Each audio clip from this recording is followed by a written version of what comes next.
One other thing you may want to do is add titles to your project. And I think for this, I have asked you to add credits and titles. And you can do this directly in Premiere if you'd like. You can also do it in Illustrator, and I'll show that method in a second. But to do it in Illustrator, or to do it in Premiere, you want to go to this text box, and you would create, a little text box and say, it'll create a graphic element on your timeline, and you can say by Jacob Rivkin. And notice that you don't have any settings to change the font or the size. So you have to go to the graphics window at the top here in order to see some extra changes. And so this is going to change our workspace, and you're not going to see any settings right here. So you want to go to edit. And now we have a ton of different settings that we can use. If I want it to be in the center of my film, this way, notice that my box itself has extra space. So I want to drag this up a bit. And now when I do in the center and in the center, it'll be a little bit closer. I can decrease or increase the size. This increases the size. This increases the opacity. I can change the font.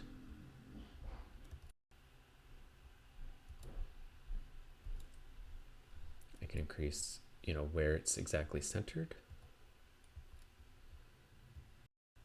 And you can change the fill, the stroke, the shadow.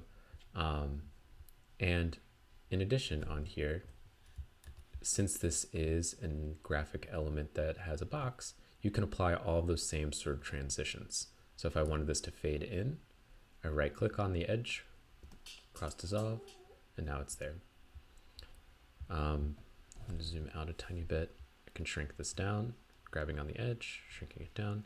I don't love that cross dissolve, so I'm actually going to get rid of it and shrink this down just to here so it matches.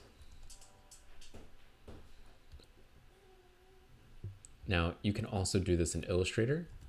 So if I go to Illustrator and go to create new, I'm going to make this the same size as my video.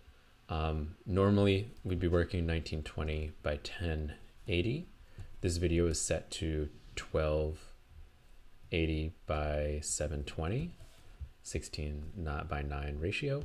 And we're going to do screen for 22 pixels per inch, 72 pixels per inch, and create. Inside here, if I do a text box, come in and say Cliff Dream or something, it's going to be the title. I have all of my settings. Let's do Window, Workspace, and Essentials Classic to reset myself, and I should reset it. Workspace, reset Essentials Classic. There we go. Then I can change my font here, change sans, and I could come in and do some interesting things with changing the type to or changing the effect, do a warp, bulge.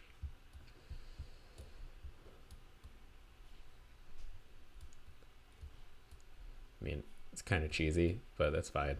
Let's say, okay, maybe I want to change the color. And even though I can't see it, I know it's still there. I'm going to save this inside that same folder that I was working within.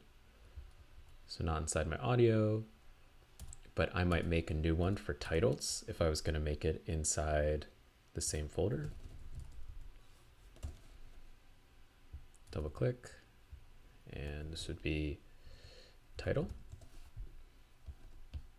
And you can save it directly as an Illustrator file.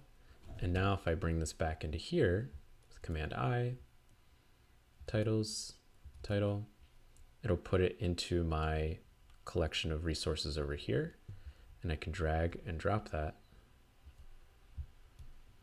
directly onto my timeline here. And notice that if I put it right here like this, it's going to overtake some of that area here. So what I want to do is, and I'm going to go back to my editing workspace, so I just have a little bit more room down here. I'm going to actually put it on a new layer. So if I go to my title and I drag and drop it to the top, and notice how there's no layer there yet, but if I put something there, it'll automatically make it. Shrink this down, and now it's set at the top there. And if I make any changes inside this AI file, this Illustrator file, such as I change the color of this, or I added let's add a stroke to it or something. So I added a stroke that was orange and it was dotted, right? And I did Command S, then I come back here and that will update inside my video here. So it's really up to you which method you prefer. I use Illustrator because it is vector-based and there's going to be no loss of quality in the way that the text is drawn here. And when it comes here, if you use Photoshop, there will be a loss of quality because it is raster-based. And I might actually just get rid of the fill here, just so we can see what that looks like. And you could do all of these same settings in the window that you have inside inside the graphics window, but it's really about your preference and what you'd like to edit with.